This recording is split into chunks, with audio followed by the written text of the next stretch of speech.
பாட்டி ராகவை கூப்பிடுறாங்க. ராகவும் வராரு. வந்தோடனே, "இங்கே பாரு ராகவ், சாமி சொன்ன எல்லாமே நீ கரெக்டாக பண்ணி தான் ஆகணும். அப்போ தான் நம்ம குடும்பத்துக்கு நல்லது நடக்கும்" அப்படின்னு சொல்கிறாங்க.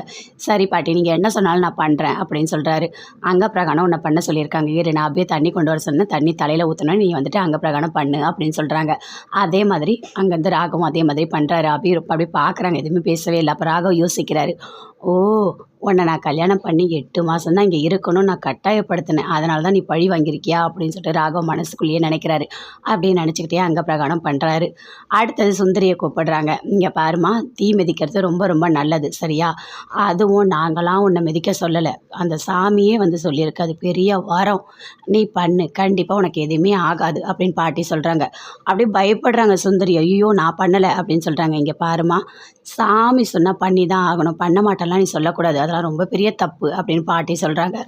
எதுவுமே சுந்தரியால் சொல்ல முடியல. சரின்னு சொல்லிட்டு நெருப்பு எல்லாமே ரெடி பண்ணுறாங்க. அப்படியே பார்க்குறாங்க. பார்த்தோன்னே, நெருப்பை பார்த்தோன்னே பயப்படுறாங்க. "ஐயோ, நான் இதில் இறங்கணுமா?" அப்படின்னு சொல்லிட்டு சுந்தரி பயங்கரமாக பயப்படுறாங்க. அப்படியே பயந்துக்கிட்டே நெருப்பில் இறங்குறாங்க. இறங்கினோடனே அப்படியே கத்துறாங்க. "ஐயோ, வலி தாங்க முடியலையே" அப்படின்னு சொல்லிட்டு ஓடி வராங்க. ஓடி வந்து, "கால் எரியுதே எரியுதே" அப்படின்னு கத்துறாங்க. அப்போ சாமியார் சொல்கிறாரு. "இங்கே பாருமா, கால் கொஞ்சம் எரியும், ஆனால் வீட்டுக்கு போனோடனே சரியாயிடும், சரியா? அந்த சாமி எப்போவுமே உங்களுக்கு துணையாக இருக்கும்" அப்படின்னு சொல்லிட்டு அங்கே இருக்க பூசாரி சொல்கிறாரு. அப்பயும் அப்படியே பயங்கரமாக ஒரு மாதிரி கத்திக்கிட்டே இருக்காங்க. முரளியை கூப்பிடுறாங்க. கூப்பிட்டு அந்த சாட்டையை கொடுத்து அடிக்க சொல்கிறாங்க. பூசாரியும் அடிக்க வராரு. "ஐயோ, வலிக்குதே வலிக்குதே" அப்படின்னு சொல்லிட்டு பயங்கரமாக கத்துறாரு. 50 அடி வாங்குறாரு. "அப்பா, வலி முடிஞ்சுது" அப்படின்னு சொல்லிட்டு அப்படியே நிற்கிறாரு. "இல்லைப்பா, இதோட பத்தாது, இன்னும் ஊர் மக்கள்கிட்ட ஒரு 50 அடி வாங்கணும். சாமி அப்படி தான் சொல்லியிருக்கு" அப்படின்னு சொல்கிறாங்க. அதை கேட்டோன்னே முரளி பயங்கரமாக ஷாக் ஆகுறாரு. அப்படியே அஞ்சலி கத்துறாங்க. "ஐயோ, பாவமாக இருக்கே" அப்படின்னு சொல்லிட்டு அஞ்சலி பயங்கரமாக டென்ஷன் ஆகுறாங்க. அந்த ஊரில் இருக்கவங்க எல்லார்கிட்டையுமே அங்கே இருக்கவங்ககிட்டலாம் கொடுத்து அடிக்க சொல்கிறாங்க. நல்லா அடி என்ன அடிச்சிட்டாங்க. அடிச்சிட்டோன்னே அப்படியே ரத்தமாக வருது. அப்படியே அஞ்சலி பார்க்குறாங்க. பார்த்து பயங்கரமாக ஃபீல் பண்ணுறாங்க. 3 பேரையும் சேர்ந்து வீட்டுக்கு கூட்டிகிட்டு போகிறாங்க. வீட்டுக்கு கூட்டிகிட்டு போனீங்கன்னா, "ஐயோ, வலி தாங்க முடியலையே" அப்படின்னு சொல்லிட்டு அங்கே ஒரு பக்கம் சுந்தரி கத்துறாங்க. அதை பார்த்தோன்னே அனு பயங்கரமாக ஃபீல் பண்ணுறாங்க. அப்படியே பார்க்குறாங்க. "ஐயோ, இவங்களுக்கு ஏதாவது மருந்து போடலாமே" அப்படின்னு சொல்லிட்டு யோசிக்கிறாங்க. அப்போ அபி வந்து கேட்குறாங்க. "என்னக்கா இதை யோசிச்சுட்ருக்க, என்னாச்சு?" அப்படின்னு சொல்லிட்டு கேட்குறாங்க. "இல்லை, அத்தை வந்து நெருப்பு மிதிச்சாங்கல்ல, வலி தாங்க முடியாமல் கத்துறாங்க, அதனால் ஏதாவது மருந்து போடலான்னு நினைக்கிறேன்" அப்படின்னு சொல்கிறாங்க. அதை கேட்டோன்னே அபி சொல்கிறாங்க. "உங்களுக்கு ஒன்று தெரியுமா, நான் வேணும்னு தான் பண்ணேன் இதெல்லாம்" அப்படின்னு சொல்லிட்டு அணுக்கிட்ட சொல்கிறாங்க. "ஏன், என்னாச்சு?" அப்படின்னு சொல்லிட்டு கேட்குறாங்க. "ஆமாம், எனக்கு சாமியே வரல. சாமி வராத முன்னாடி நானே தான் சொன்னேன். இவங்களுக்கு எல்லாருக்குமே நான் தான் தண்டனை கொடுத்தேன்" அப்படின்னு அபி சொல்கிறாங்க. அதை கேட்டோன்னே அனு பயங்கரமாக ஷாக் ஆகுறாங்க. "என்ன அபி சொல்கிற, உண்மையாவா?" அப்படின்னு சொல்லிட்டு.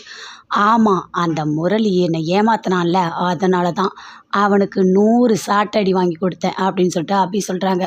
அதை கேட்டோன்னே அனு பயங்கரமாக ஷாக் ஆகுறாங்க. "நீ சொல்கிறதுலாம் என்னால் நம்பவே முடியலையே" அப்படின்னு சொல்லிட்டு. "ஆமாக்கா, நான் எல்லாமே வேணும் தான் பண்ணேன்" அப்படின்னு சொல்லிட்டு அபி சொல்கிறாங்க. அதை கேட்டோன்னே அனு பயங்கரமாக ஷாக் ஆகி சொல்கிறாங்க. "ஏன் அபி இப்படிலாம் பண்ண, அதெல்லாம் தப்பு இல்லை" அப்படின்னு சொல்லிட்டு. "அது தப்புனா அவங்க என்னென்ன பண்ணாங்க, அந்த முரளி என்னென்ன பண்ணார், அதுவும் நம்மளை நம்ப வச்சு ஏமாற்றிருக்காரு, அதனால தான் நான் தண்டனை கொடுத்தேன். அவருக்கு தான் சுயநினைவே இல்லை, அவரை போய் எதுக்காக நீ தண்டிக்கிற" அப்படின்னு அனு கேட்குறாங்க.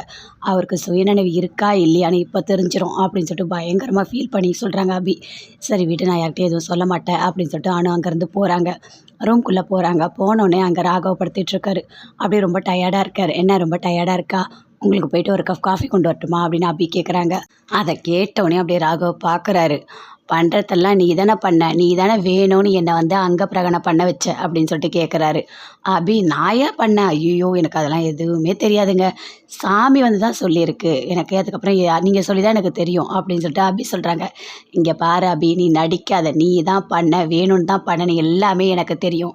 ஆனால் பாட்டி சொன்ன காரணத்துக்காக தான் நான் அங்க பிரகடனம் பண்ணேன்" அப்படின்னு சொல்லிட்டு ராகவ் சொல்கிறாரு. அப்படியே அபி மனசுக்குள்ளே நினைக்கிறாங்க. ஐயோ, உண்மையை கண்டுபிடிச்சிட்டாரே, என்ன பண்ணுறதுனே தெரியலையே, எப்படியாவது மாட்டிக்கக்கூடாது, அதெல்லாம் எனக்கு ஒன்றும் தெரியாது, சரி நான் போய் தூங்குறேங்க அப்படின்னு சொல்லிட்டு அபி போகிறாங்க. அப்படியே ராகவ் கோபமாக வருது. எதுக்காக இவ இப்படி பண்ணுறாவோ, இங்கே இருக்க சொன்னல அதனால தானா அப்படின்னு சொல்லிட்டு ரொம்ப ஃபீல் பண்ணுறாரு. முரளி ஒரு பக்கம் வலி தாங்க முடியாமல் அப்படியே கத்திகிட்டே இருக்காரு. அங்கேருந்து அஞ்சலி வராங்க. வந்துட்டு ஒரு துணியில் அப்படியே ஒத்தரம் கொடுக்குறாங்க. வலிக்கிற இடத்துல எல்லா இடத்துலையுமே ஒத்தரம் கொடுக்குறாங்க. அது அப்படியே ஒத்தரம் கொடுக்கும்போது பயங்கரமாக கத்துறாரு. "ஒன்றும் ஆகாதுங்க, சீக்கிரமாக சரியாயிடும்" அப்படின்னு சொல்லிட்டு அஞ்சலி பயங்கரமாக அழுதுகிட்டே ஒத்தரம் கொடுக்குறாங்க. அப்போ முரளி யோசிக்கிறாரு. "அபி, நீ வேணும் தான் பண்ணியிருக்கன்னு எனக்கு தெரியும் அபி, என்னை பழி வாங்கணும் தானே பண்ணேன். ஆனால் நீ பண்ணிட்டல்ல, உனக்கு இருக்கு பாரு, உன்னை கண்டிப்பாக அந்த ராகவோட நான் வாழ விட மாட்டேன். நான் என்ன பண்ணுறேன்னு பாரு, உன்னை கல்யாணம் பண்ணி உன் கூட தான் நான் வாழ்வேன்" அப்படின்னு சொல்லிட்டு அப்படியே முரளி பயங்கர டென்ஷனாக யோசிச்சுட்ருக்காரு. அபி அப்படியே பார்க்குறாங்க. எட்டி பார்த்துட்டு பயங்கரமாக சந்தோஷப்படுறாங்க. என் வாழ்க்கையை அழிக்க நினச்ச உனக்கு இனிமேல் இரு அப்படின்னு சொல்லிட்டு அபி ஒரு பக்கம் ரொம்ப ஒரு மாதிரி சந்தோஷமாக போகிறாங்க. அஞ்சலி அழுதுகிட்டே உத்தரம் கொடுக்குறாங்க. கண்டிப்பாக சரியாயிடுங்க, வலி போயிடும் அப்படின்னு சொல்லிட்டு இருக்காங்க.